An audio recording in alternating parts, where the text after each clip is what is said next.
John Reese, a former CIA agent turned homeless alcoholic, gets arrested after getting into a fight on a subway train. Just when Detective Joss Carter is about to question him about DNA evidence linking him to a string of murders, John is bailed out. But the real story begins when he's brought in front of a mysterious billionaire named Harold Finch. Harold explains that after the September 11th attacks, he was tasked with designing an algorithm for the government, an algorithm capable of predicting crimes by analyzing surveillance data.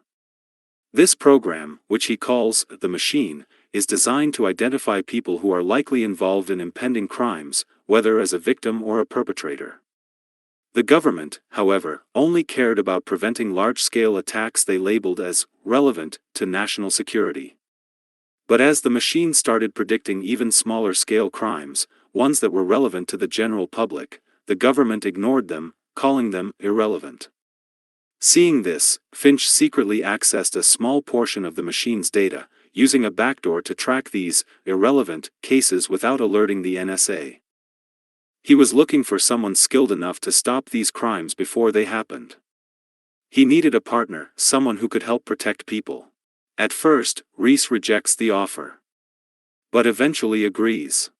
Their first case involves Diane Hansen, a woman who's overseeing a ring of corrupt police officers and is planning to kill a district attorney. Reese uses his skills to blackmail one of the corrupt officers, Detective Lionel Fusco, into becoming his inside source at the NYPD.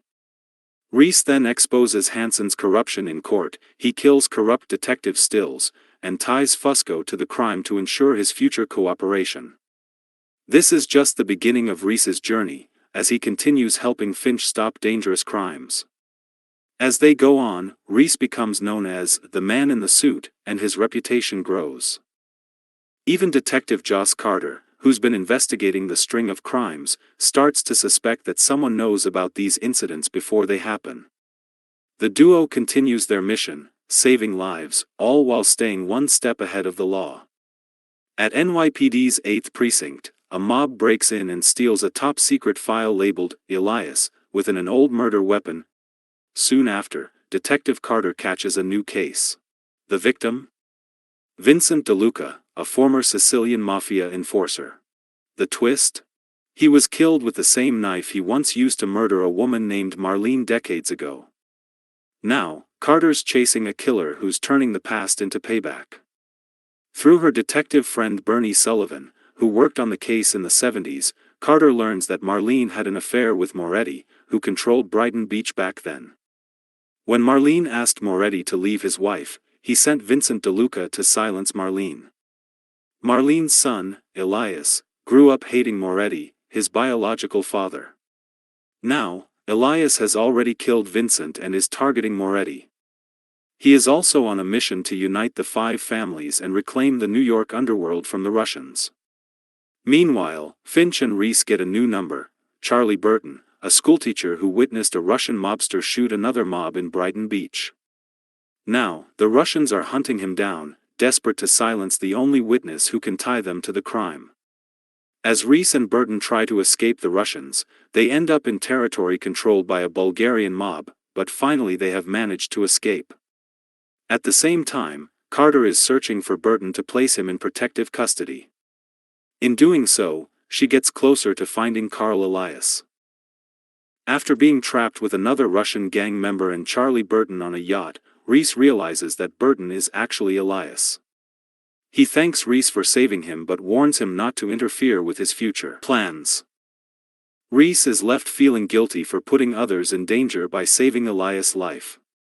Carter's investigation into the Elias case has put her directly on Elias' hit list, making her the next number. Reese faces the difficult task of protecting her without revealing his true identity. While Carter is investigating a domestic violence case, John calls her to warn that her life is in danger. Later, she meets with one of her confidential informants, but he suddenly turns on her and shoots her. Reese, who has been following her for a while, shoots the CI. As Carter falls down from the impact, John speaks to her. Later, we see Carter having coffee with her son, implying that she took Reese's advice and wore a bulletproof vest. Carter is soon approached by CIA operative Mark Snow, who asks for her help in finding Reese. Snow explains that Reese was responsible for the death of his CIA partner Kara Stanton years ago and disappeared afterward.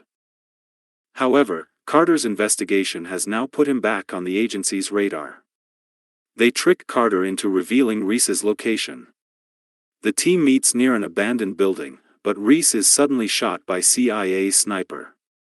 Despite being badly wounded, he manages to crawl into the basement, where Finch retrieves him. Carter catches up to them but allows them to escape. While Reese is recovering, he is assigned a new number. Meanwhile, Finch meets with Carter in a pub and explains the work they're doing. He points out a random man named Derek and tells Carter that he is about to commit a violent crime. Doubting Finch's claim, Carter follows Derek and, just as he's about to shoot a man, she apprehends him. Suddenly, she gets a call from Finch. That, Detective Carter, is what we do. Afterward, both Carter and Fusco join the operations of our protagonists, but they are unaware of the machine. Throughout the series, we also get flashbacks of Harold Finch with his friend Nathan Ingram, and Reese with his former girlfriend Jessica and his old CIA partners. It's clear that Nathan managed the government affairs related to the development of the machine, leading the government to believe he was the one behind it. This allowed Finch to secretly develop the machine without detection. Reese's past reveals that he had to leave his girlfriend, Jessica, when he was enlisted into the CIA. Alongside his CIA partner Kara Stanton, Reese undertakes many missions. One of these missions takes him to Ordos, China, to retrieve a stolen laptop containing classified secrets. However, Reese is given separate orders from Mark Snow, his immediate CIA boss, to kill Kara, as she's deemed compromised. They successfully retrieve the laptop, but then Kara shoots Reese, revealing she's also been ordered to kill him because he's compromised. With a smile, Reese replies that he received the same orders, meaning the CIA wants everyone who had contact with the laptop, including Kara and Reese, dead. Just as they're talking, an airstrike hits their location, and while Reese manages to escape, it's apparent that Kara is dead. Reese returns to New York to meet Jessica, only to learn that she was killed in a car crash. It's later revealed that she was murdered by her abusive husband, Peter Arndt. In another episode, it is revealed that Peter is violently killed by someone, and flashbacks reveal Reese's involvement in Peter's death, showing a tense moment inside Peter's home. Betrayed by the CIA and grieving Jessica, Reese becomes an alcoholic vagrant in New York until he meets Finch. Back to present, Elias kidnaps his biological father, Moretti, captive, determined to get revenge for his mother's death. Meanwhile, the machine provides 5 new numbers, each tied to the leaders of the major Italian crime families in New York. Reese and Finch quickly realize that Elias is targeting his rivals. The tension escalates when Elias eliminates 2 of the crime bosses, sparking a war. To protect the remaining 3, Carter places them under police protection, including Elias's half-brother, Johnny Moretti. However, Elias manages to locate the safe house and launches an attack. At this point, Carter arrests him. Afterward, Johnny reunites with his father, Moretti, who has been released by Reese. They get into a vehicle, and just as they settle in, a phone rings, a call from Elias. Moments later, an explosion erupts, taking the lives of both Johnny and Moretti.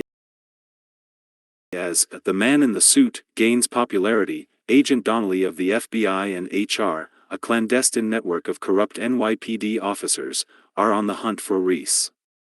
Fusco, working undercover within HR, is trying to navigate his way through the department while attempting to break it down from within. However, it's unclear who the true leader of HR really is. Meanwhile, the machine generates a new number, Caroline Turing, a therapist. Fusco is tasked by HR to obstruct any investigation into a planned murder, with Caroline being the intended target, which means some unknown hired HR to kill Caroline. Reese poses as one of her clients and manages to save her from an assassination attempt. They take refuge in a hotel, but Agent Donnelly and Simmons from HR quickly track them down using CCTV footage. To help them escape, Finch hacks into the mobile networks, disrupting their pursuit. Reese, with the help of Finch, provided Caroline with an alternative escape route through an old service tunnel. After ensuring her safe getaway, he managed to escape himself, flying off with the assistance of Carter and Fusco. But just as they think they're in the clear, Finch, waiting for Caroline outside in a car, is abducted by Caroline Turing, who then reveals herself as Root, a hacker who previously breached Finch's security. Root has been manipulating events to get closer to the machine, even paying HR to have herself killed in order to trap Finch. When Reese arrives at the scene, he discovers Finch is gone, and Root has set a trap. Now, Reese must figure out how to rescue Finch and uncover the secret method Finch used to communicate with the machine.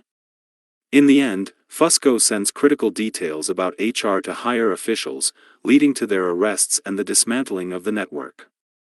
Reese asks for help from the machine to find Finch, and suddenly, he receives a call from a payphone. With that, Season 1 of Person of Interest comes to an end.